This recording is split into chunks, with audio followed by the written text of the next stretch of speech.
Chapter 20. The Hour of Triumph. "Special announcement," said the loudspeaker in a pompous voice. "The management of the fair takes great pleasure in presenting Mr. Homer L. Zuckerman and his famous pig. The truck bearing this extraordinary animal is now approaching the infield. Kindly stand back and give the truck room to proceed. In a few moments, the pig will be unloaded in the special judging ring in front of the grandstand, where a special award will be made. Will the crowd please make way and let the truck pass? Thank you." Wilbur trembled when he heard this speech. He felt happy but dizzy. The truck crept along slowly in low speed. Crowds of people surrounded it, and Mr. Arable had to drive very carefully in order to not run over anybody. At last he managed to reach the judge's stand. Avery jumped out and lowered the tailgate. "I'm scared to death," whispered Mrs. Zuckerman. "Hundreds of people are looking at us." "Cheer up," replied Mrs. Arable. "This is fun." "Unload your pig, please," said the loudspeaker. "All together now, boys," said Mr. Zuckerman. Several men stepped forward from the crowd to help lift the crate. Avery was the busiest helper of all. "Tuck your shirt in, Avery," cried Mrs. Zuckerman, "and tighten your belt. Your pants are coming down." "Can't you see I'm busy?" replied Avery in disgust. "Look," cried Fern, pointing. "There's Henry." "Don't shout, Fern," said her mother, "and don't point." "Can't I please have some money?" asked Fern. "Henry invited me to go on the Ferris wheel again, only I don't think he has any money left. He ran out of money." Mrs. Arable opened her handbag. "Here," she said. "Here is 40 cents. Now don't get lost, and be back at our regular meeting place by the pig pen very soon." Fern raced off, ducking and dodging through the crowd in search of Henry. "The Zuckerman pig is now being taken from his crate," boomed the voice of the loudspeaker. "Stand by for an announcement." Templeton crouched under the straw at the bottom of the crate. "What a lot of nonsense," muttered the rat. "What a lot of fuss about nothing." Over in the pig pen, silent and alone, Charlotte rested. Her 2 front legs embraced the egg sack. Charlotte could hear everything that was said on the loudspeaker. The words gave her courage. This was her hour of triumph. As Wilbur came out of the crate, the crowd clapped and cheered. Mr. Zuckerman took off his cap and bowed. Lurvy pulled his big handkerchief from his pocket and wiped the sweat from the back of his neck. Avery knelt in the dirt by Wilbur's side, busily stroking him and showing off. Mrs. Zuckerman and Mrs. Arable stood on the running board of the truck. "Ladies and gentlemen," said the loudspeaker, "we now present Mr. Homer L. Zuckerman's distinguished pig. The fame of this unique animal has spread to the far corners of the earth, attracting many valuable tourists to our great state.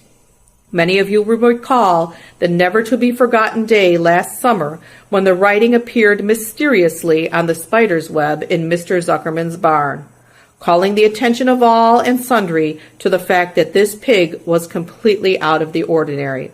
This miracle has never been fully explained, although learned men have visited the Zuckerman's pig pen to study and observe the phenomenon. In the last analysis, we simply know that we are dealing with supernatural forces here, and we should all feel proud and grateful. In the words of the spider's web, ladies and gentlemen, this is some pig." Wilbur blushed. He stood perfectly still and tried to look his best. "This magnificent animal," continued the loudspeaker, "is truly terrific. Look at him, ladies and gentlemen. Note the smoothness and whiteness of the coat.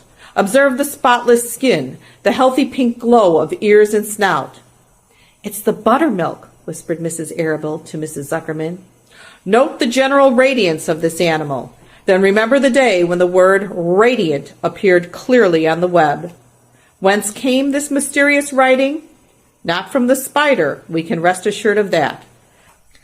Spiders are very clever at weaving their webs, but needless to say, spiders cannot write." "Oh, they can't they?" murmured Charlotte to herself. "Ladies and gentlemen," continued the loudspeaker, "I must not take any more of your valuable time. On behalf of the governors of the fair, I have the honor of awarding a special prize of $25 to Mr. Zuckerman, together with a handsome bronze medal, suitably engraved, in token of our appreciation of the part played by this pig, this radiant, this terrific, this humble pig, in attracting so many visitors to our great county fair." Wilbur had been feeling dizzier and dizzier through this long complimentary speech. When he heard the crowd begin to cheer and clap again, he suddenly fainted away. His legs collapsed, his mind went blank, and he fell to the ground, unconscious. "What's wrong?" asked the loudspeaker. "What's going on, Zuckerman? What's the trouble with your pig?" Avery was kneeling by Wilbur's head, stroking him. Mr. Zuckerman was dancing about, fanning him with his cap. "He's all right," cried Mr. Zuckerman. "He gets these spells. He's modest and can't stand praise." "Well, we can't give a prize to a dead pig," said the loudspeaker. "It's never been done." "He isn't dead," hollered Zuckerman. "He's fainted. He gets embarrassed easily. Run for some water, Lurvy." Lurvy sprang from the judge's ring and disappeared. Templeton poked his head from the straw. He noticed that the end of Wilbur's tail was within reach. Templeton grinned. "I'll tend to this," he chuckled. He took Wilbur's tail in his mouth and bit it, just as hard as he could bite. The pain revived Wilbur. In a flash, he was back on his feet. "Ouch!" he screamed. "Hooray!" yelled the crowd. "He's up! The pig's up! Good work, Zuckerman! That's some pig!" Everyone was delighted. Mr. Zuckerman was the most pleased of all. He sighed with relief. Nobody had seen Templeton. The rat had done his work well. And now one of the judges climbed into the ring with the prizes. He handed Mr. Zuckerman 2 $10 bills and a $5 bill. Then he tied the medal around Wilbur's neck. Then he shook hands with Mr. Zuckerman while Wilbur blushed. Avery put out his hand, and the judge shook hands with him too. The crowd cheered. A photographer took Wilbur's picture. A great feeling of happiness swept over the Zuckermans and the Arabills. This was the greatest moment in Mr. Zuckerman's life. It is deeply satisfying to win a prize in front of a lot of people. As Wilbur was being shoved back into the crate, Lurvy came charging through the crowd carrying a pail of water. His eyes had a wild look. Without hesitating a second, he dashed the water at Wilbur. In his excitement, he missed his aim, and the water splashed all over Mr. Zuckerman and Avery. They got soaking wet. "For goodness sake!" bellowed Mr. Zuckerman, who was really drenched. "What ails you, Lurvy? Can't you see the pig is all right?" "You asked for water," said Lurvy meekly. "I didn't ask for a shower bath," said Mr. Zuckerman. The crowd roared with laughter. Finally, Mr. Zuckerman had to laugh too. And of course Avery was tickled to find himself so wet, and he immediately started to act like a clown. He pretended he was taking a shower bath.